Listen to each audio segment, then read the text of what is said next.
नमस्कार। Programme 8 PM में एक बार फिर आपका स्वागत है और मैं हूं दशरथ गुप्ता। तो आइए अब नजर डालते हैं आज के समाचारों पर। घने कोहरे के बीच जम्मू कश्मीर ठिठुरा है। दोनों संभागों में शुक्रवार को भी कोहरा छाया रहा। दोपहर में थोड़ी राहत के बाद शाम 6 बजे फिर कोहरा हावी हो गया। इस दौरान कई जगह दृश्यता 50 मीटर से भी कम रही। कोहरे के कारण न्यूनतम तापमान में गिरावट दर्ज की गई। इससे पहले गुरुवार को श्रीनगर से जम्मू आने वाली एक उड़ान रद्द हुई। राजधानी एक्सप्रेस, वंदे भारत, हिमगिरी समेत 1.5 दर्जन ट्रेनें देरी से जम्मू पहुंची, जबकि वंदे भारत 4 घंटे व राजधानी एक्सप्रेस 1 घंटा 50 मिनट देरी से रवाना हुई।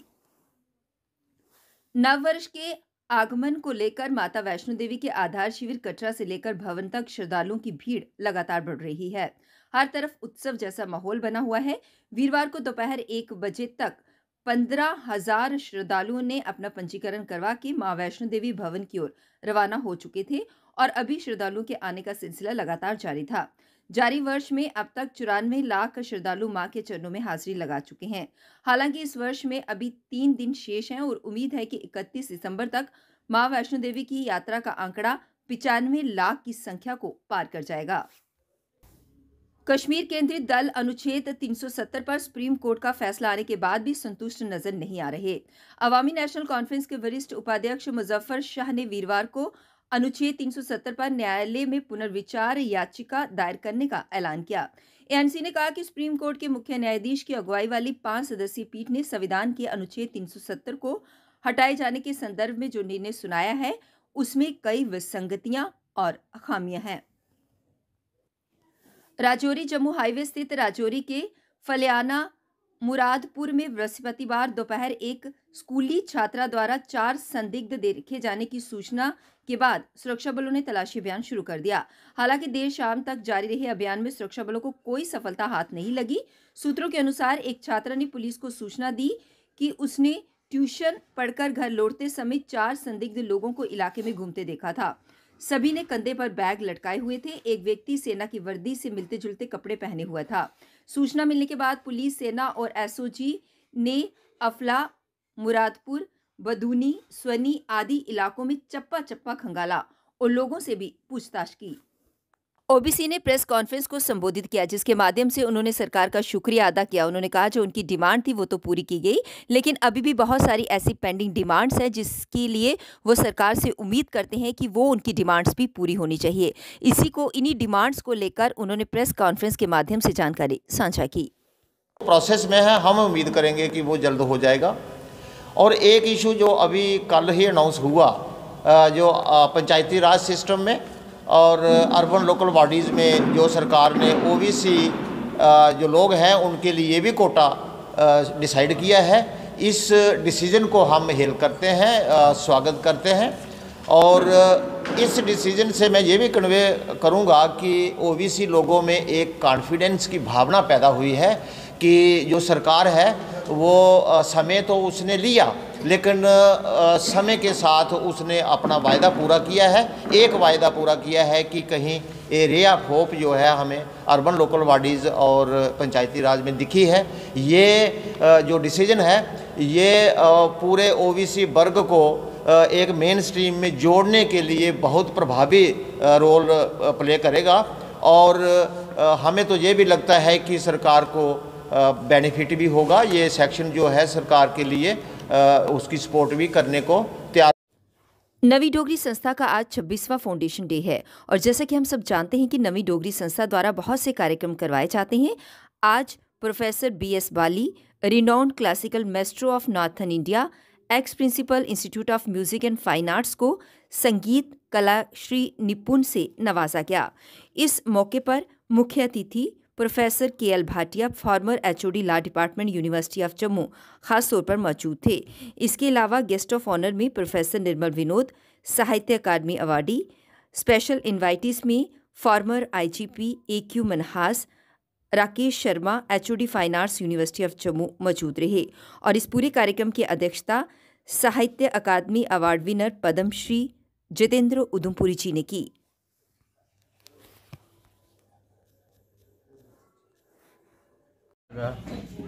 मुझे सम्मानित किया गया डोगरी संस्था की तरफ से जब ये मेरे पास आए तो मैंने कहा कि ये मजाक तो नहीं कर रहे।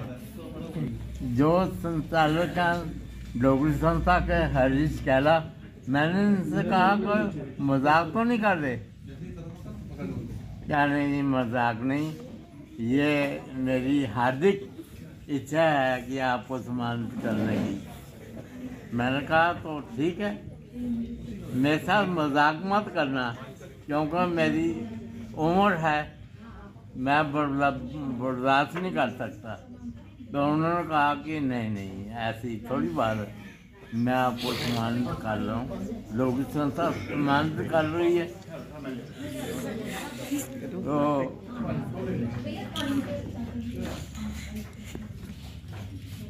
हो गए हैं, मैं भी बहुत भावुक हो गया हूँ। मुझे समझ नहीं आती मैं क्या करूँ। जब तक मैं शिगिर्द हूँ, शिष्य हूँ, तब तक मैं कुछ ग्रहण करता रहूँगा। जब मैं गुरु बन गया तो फुल स्टॉप लग जाएगा, इसलिए मैं शिष्य रहना चाहता हूँ, मैं नहीं गुरु बनना चाहता। शर्मा पेट्रन नवी डोगरी संस्था।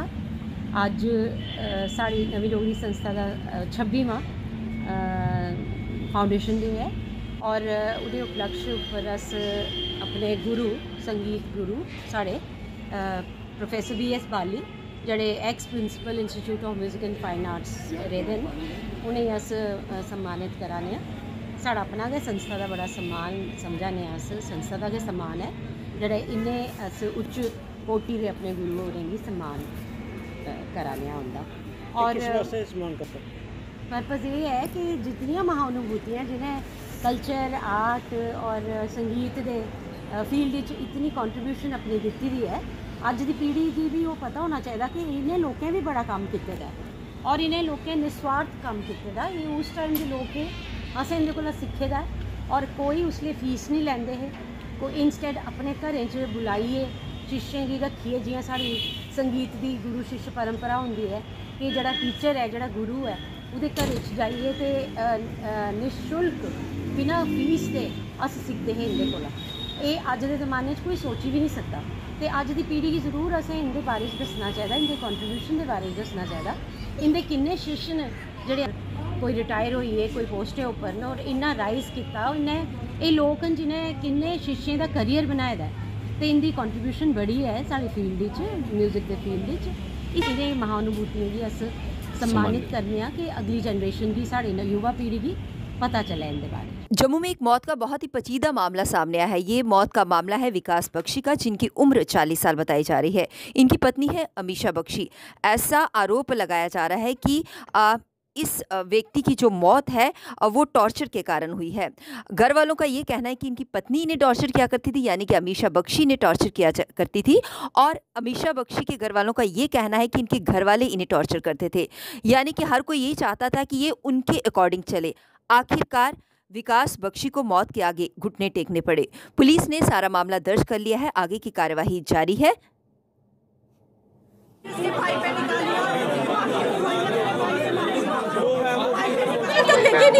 जब मैं लेकर गई, जितनी देर मैंने उसको, जब ये थोड़ा होश में आया तो इन लोगों ने फिर से बेचारे को टॉर्चर किया। बोल माफी मांग मुझसे, एक सीरियस कंडीशन पेशेंट से माफी मंगवा रहा, उस बेचारे ने माफी मांगी। अमीशा उसे कहने लगी मेरे अकॉर्डिंग चलेगा, इसका बड़ा भाई कहने लगा मेरे अकॉर्डिंग चलेगा।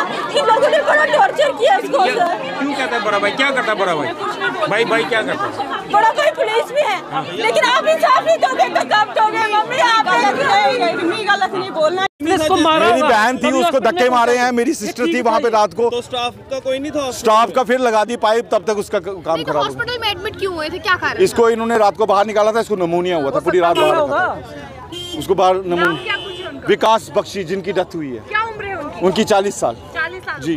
तो आपके सगे भाई हैं? अमीशा रैना, अमीशा बख्शी। तो आपके सगे भाई हैं? मेरे एक भाई के लड़के हैं।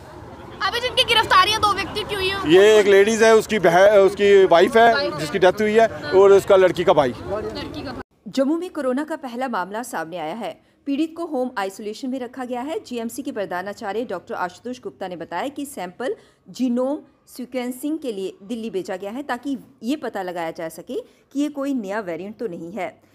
पीड़ित की कोई ट्रैवल हिस्ट्री नहीं है, लेकिन वह विदेश से लौटे कुछ लोगों के संपर्क में कुछ दिन पहले आया था। उन्होंने बताया कि स्वास्थ्य विभाग ने पीड़ित के संपर्क में आने वाले लोगों का पता लगाना शुरू कर दिया है। इससे पहले गवर्नमेंट मेडिकल कॉलेज के प्रिंसिपल डॉक्टर आशुतोष गुप्ता ने RT-PCR परीक्षण की समीक्षा की। उन्होंने माइक्रोबायोलॉजी विभाग में परीक्षण प्रयोगशाला का दौरा किया।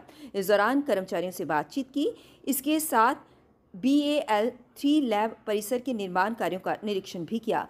इंजीनियरों को शेष कार्य जल्द पूरा करने के निर्देश दिए। उन्होंने बताया कि GMC और SMGS में RT-PCR का परीक्षण किया जा रहा है, साथ ही नमूने एकत्रित किए जा रहे हैं। All JNK RTC volunteer retired employees association Jammu Kashmir ने आज एक बार फिर अपनी मांगों को लेकर प्रदर्शन किया। उन्होंने कहा कि आज का ये उनका प्रदर्शन UT प्रशासन और फाइनेंस डिपार्टमेंट के बारे में है, क्योंकि सरकार ने ऑर्डर तो किया था लेकिन उसे पूरी तरह से इम्प्लीमेंट नहीं किया गया। यानी कि उनकी मांगों में ओला एरियर, 6 पे कमीशन, DA एरियर शामिल था, लेकिन अभी तक उन्हें ये सब नहीं मिल पाया है। इसी को लेकर प्रदर्शन के माध्यम से उन्होंने अपनी बात रखी।